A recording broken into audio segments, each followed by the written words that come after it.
Hey guys, Doug Firebaugh, 2-Minute Networker, and this is basically 2 minutes to give you a tip just on how to build your home business. You know, my wife's been in this business for 15 years and I've been in it for 23, and I can honestly tell you this, I have seen some changes. My mentor has been in it, I call him the $7 billion producer, has been in it for 45 years. Now folks, let me explain something. That is a long time.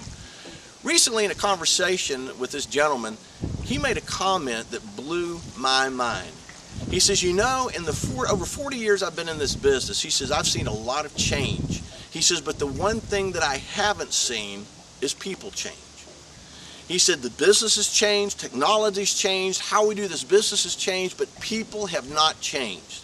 He says, there's one thing that they're consistently doing, he says, and that is consistently not updating their business to match the technologies. He said, when email first came out, he said, back in the early 90s, he says, Doug, you remember, people resisted it, said, I don't need email, we still got fax.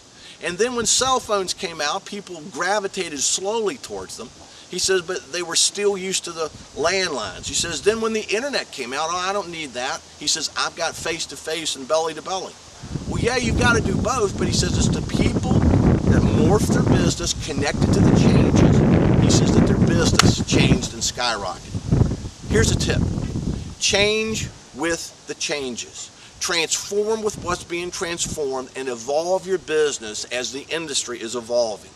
And the reason why is because if you don't, you're going to end up what my mentor calls the dinosaur zone. And he says, I love what he says. He says it's a whole lot easier to build $1 billion business on top of the wave of change versus being buried with it. This is Doug Firebaugh from the 2-Minute Networker, folks. Thank you. God bless you. By the way, come by our website, passionfire.com. Why don't you subscribe to the training letter?